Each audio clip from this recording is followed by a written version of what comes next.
규칙을 세우는 첫 번째는 먼저 논리적으로 얘기하는 단계가 꼭 있어야 됩니다.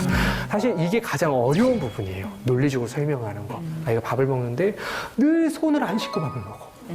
어때요? 사소해요? 사소하지 않아요? 사소하죠? 짜증나요? 짜증 안 나요? 짜증나죠? 수명이 줄어요? 안 줄어요? 수명이 줄죠. 이걸 규칙을 한번 만들어 보자고요. 자, 아들에게 손을 씻고 먹어야 한다는 것을 논리적으로 얘기해 볼까요? 손에는 세균이 나요. 그렇죠. 세균들이.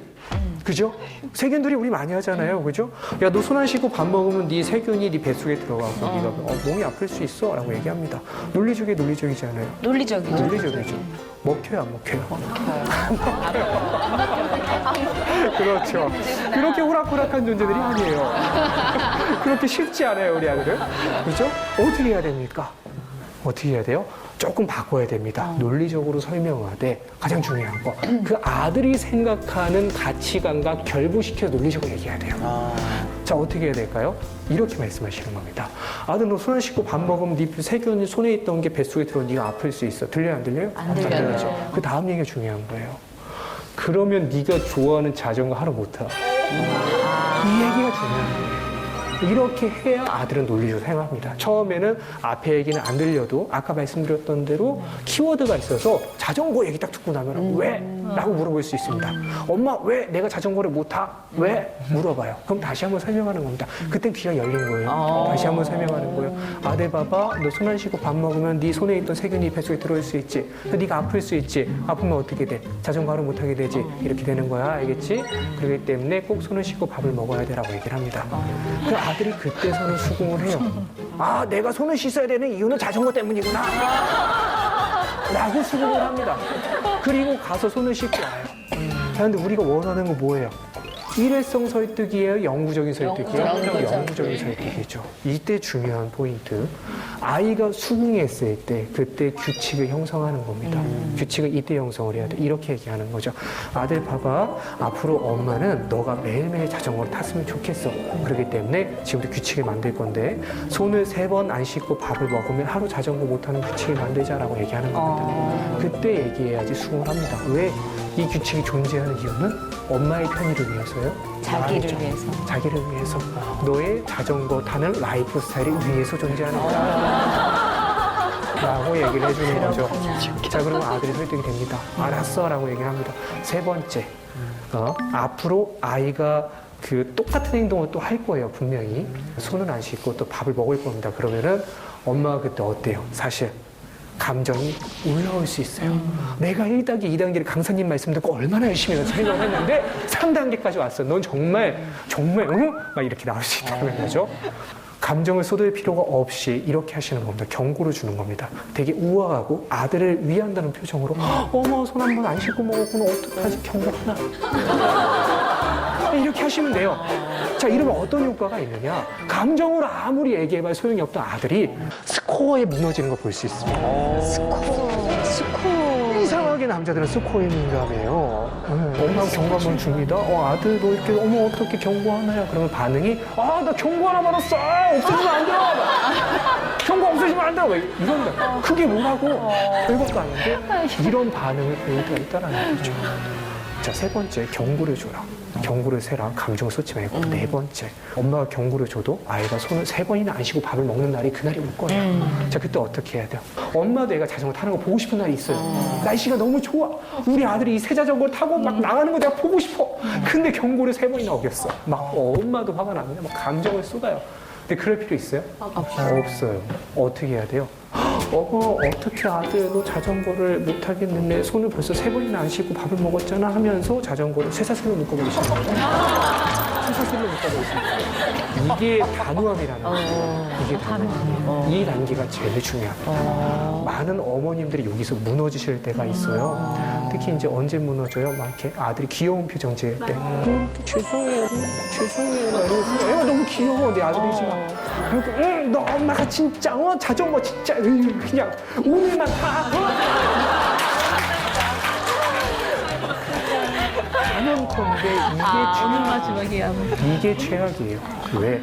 이렇게 하고 나면 규칙 훈육법이 무너지는 게 아니라 새로운 규칙이 생깁니다. 엄마의 잔소리는 견딜 만한 가치가 있다는 규칙. 엄마의 폭풍이 지나가고 나면 나는 열매를 얻을 수 있다는 규칙이 생기는 거예요. 그러고 나면 어떻게 돼요? 엄마가 더 잔소리할 때마다 더 강하게 버티죠. 너 그러면 왜 이렇게 버티게 되는 아이들을 보면은 이런 과정들이 알게 모르게 있었다더라. 근데 이런 규칙을 형용하다 보면은 가끔씩 이럴 때가 있어요. 우리 아들 중에서 되게 말을 되게 잘하는 애들이 있거든요. 근데 그런 애들이 이런 얘기 할 때가 있습니다.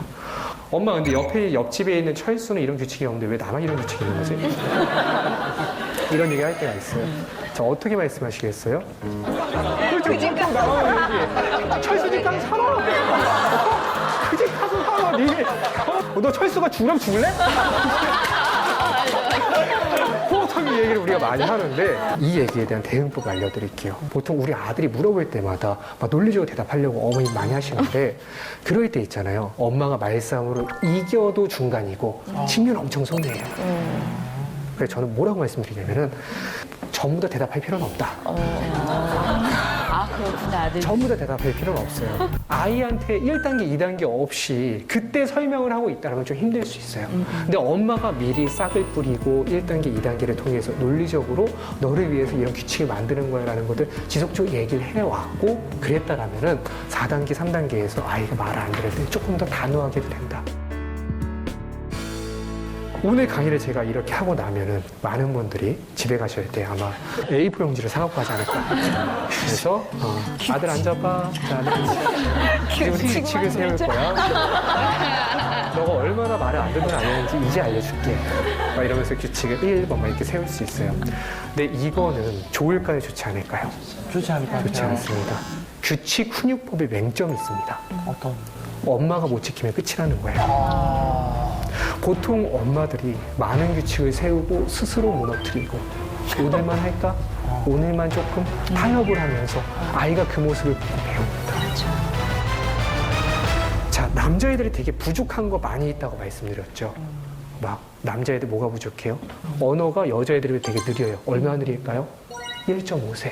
1.5. 우리 아들 5세는 옆집 딸내미 3.5세랑 언어 지능이 같은 거예요. 얼마나 힘들겠어요. 그죠? 또 뭐가 달라요? 소근육 발달. 그죠? 귀도 잘 안 들려요. 공감 능력도 낮아요.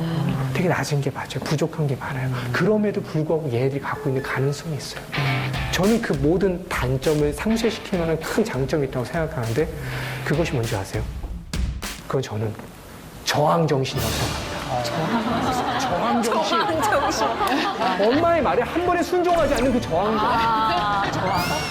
자, 우리가 창의력이라고 하면은 종종 이런 얘기를 많이 하세요. 창의력이 뭡니까? 라고 하면은 문제 해결 능력은 창의력이다.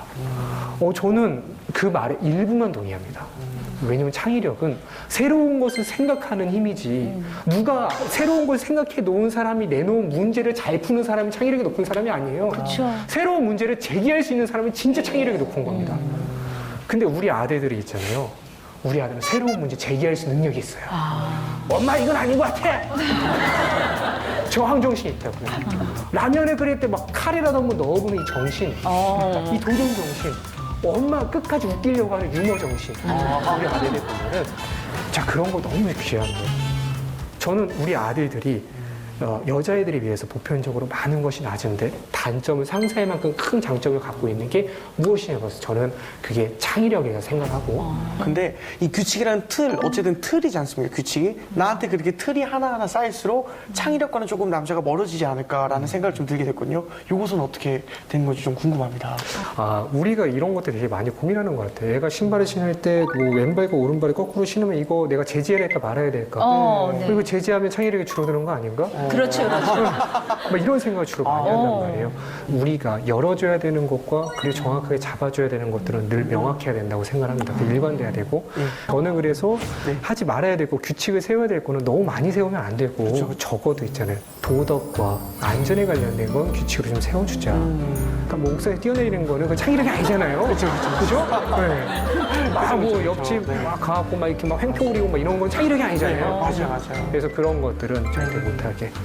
이것들이 키워지는 가장 좋은 환경은 해야 할 것만 해야 되는 세상이 아니라 하지 말아야 될 것 외에는 전부 다 가능한 세상이 열렸을 때. 저 같은 경우에는 게임을 실제로 좋아하긴 했었어요. 네. 게임 중독일 경우 엄마가 조금 어떻게 행동을 해줘야 좋을지 약간 이런 걸 좀 궁금한 것 같습니다. 아, 게임 중독. 네네. 제가 저희 어머님과 교부로 갈등이 좀 깊었던 사람이기 때문에 제가 어렸을 때 고등학교 1학년 때 디아블로라는 게임을 되게 좋아했어요. 디아블로 아세요? 안 해봤으면 말을 못합니다. 근데 그 게임 빠진 시기가 한참 공부를 해야 될 고등학교 1학년이다 보니까 엄마가 갈등이 되게 강했어요. 근데 하루는 또 엄마 밥 먹으라 했는데 제가 너무 중요한 걸 하고 있었어요. 엄마 나 이것만 깨고 나 되게 중요한 거야. 그랬더니 엄마가 뚜껑이 완전히 열리시는 거죠. 너 정말 미쳤어. 밥보다 중요한 게임이 어디 있어? 맞는 말이죠. 그때 코드를 팍 끊어버렸어요. 저희 어머니 원하셨던 건 아마 이랬던 것 같아요. 엄마, 내가 왜 이렇게 게임에 빠져 있었지? 정말 밥 먹어야 돼. 엄마 고마워. 막 이런 걸 좀 원하셨던 것 같은데 보통 이렇게 안 되죠. 그죠? 엄마가 코드를 뽑는 순간 저와의 엄마의 교감 코드도 팍 같이 뽑혀버립니다. 자, 그리고 나서 이제 저는 엄마랑 교감하기 싫었어요. 엄마랑 마주치는 것도 싫어서 그다음부터는 최대한 학교에서 늦게 왔습니다. 전화해서 동생이 전화 받으면 엄마 언제 오시냐고 엄마 집에 있으면은 그러면 안 들어가. 엄마 없을 때 들어가고 그렇게 했어요. 또 어느 날 분명히 동생이 집에 엄마 없다 그랬고 들어갔는데 엄마 계시더라고요. 근데 어쩔 수 없이 그냥 불편한 상태에서 게임을 했어요. 게임을 막 하고 있는데 근데 엄마가 그날은 진짜 작정하고 쳐다보시더라고요, 뒤에서. 이렇게. 저도 불만이 사이드로 쌓였어요. 그래서 역사가 바뀌는 얘기를 제가 그때 한마디 합니다. 너무 화가 나서 엄마를 뒤로 이렇게 소리쳤어요. 엄마! 해볼래? 해볼래? 엄마 이거 빨간색은 에너지고 파란색은 마법을 쓸 수 있는 힘이거든. 일로 와서 엄마 해볼래? 엄마 아유 안 해. 엄마 보석 좋아하지? 토파즈 되게 많아. 토파즈 있어. 그리고 나서 제가 화장실 갔다 왔는데 엄마 죽고 계시더라고요. 제가 그날 엄마의 정신 건강을 위해서 제가 디아블로 계정을 하나 만들었어요. 그리고 나서 놀라운 일이 벌어졌어요. 다음날 학교 끝나고 집에 왔는데 엄마가 디아블로 하고 계시더라고요. 그리고 나서부터 대화가 다시 살아나기 시작했어요. 근데 물론 되게 바람직한 대화는 아니었어요. 엄마가 막 학교 끝나고 오면은 막 버선발로 나가고 엄마 아이템 주셨는데 막 이게 뭐야. 그리고 무엇보다 제 친구들이랑 되게 가까워지셨어요. 제 친구들이랑 같이 파티를 맺고 목을 잡고 다니시고 그럼 너무 가까워지신 거예요. 엄마가. 그래도 어느 날 제 친구가 저한테 그렇게 얘기하더라고요. 민준아 너는 되게 좋겠다. 너희 엄마 같은 사람이랑 살아서. 너무 충격적이었어요. 네가 한번 살아봐. 이게 울면서 올라왔는데 이렇게 엄마랑 같이 게임을 하기 시작한 지 4개월 만에 죽어도 끊기 힘들었던 게임을 끊게 되었습니다. 엄마가 어떤 조언을 해도 제 귀에 들리지가 않았어요, 이전에는. 특히 엄마가 친구 얘기했을 때 민준아 너 정욱이 별로 이렇게 얘기하면 엄마 정욱에 대해서 엄마 뭘 한다 그래. 이 얘기가 대뜸 나가거든요. 근데 엄마가 같이 게임을 하다가 얘기하는 말은 달라. 민준아 엄마가 던전 3에서 정욱이한테 쩔당하고 있었는데 정욱이 도망가더라. 너 조심해야 된다. 그 얘기하는데 그게 그렇게 와닿아. 그렇게 와닿아. 예전에는 엄마는 그냥 게임의 코드를 뽑은 순간 뭘 모르는 사람이었거든요. 근데 내 세계에 들어오고 나서부터는 뭘 좀 아는 사람이 된 거죠. 그리고 나서 엄마가 나의 대화에 귀를 기울여주고 나서 나도 엄마 얘기에 귀를 기울이게 되더라고요. 엄마가 뭐 개모임 했던 얘기, 개모임에서 누가 도망간 얘기 이런 얘기 하는데 삶의 지혜가 다 있어. 그런 걸 듣다 보니까 엄마랑 가까워지고 엄마랑 게임에 대한 것도 객관적으로 얘기를 하게 되고 얘가 내가 너무 모르는 세계에 있어. 나도 얘가 모르는 세계에 있어. 일로 와 얘기하는 게 아니라 우리가 다가가야 된다 생각해요. 그 세계에 들어가 봐야 아이한테 다른 조언을 줄 수 있다는 것가 있습니다.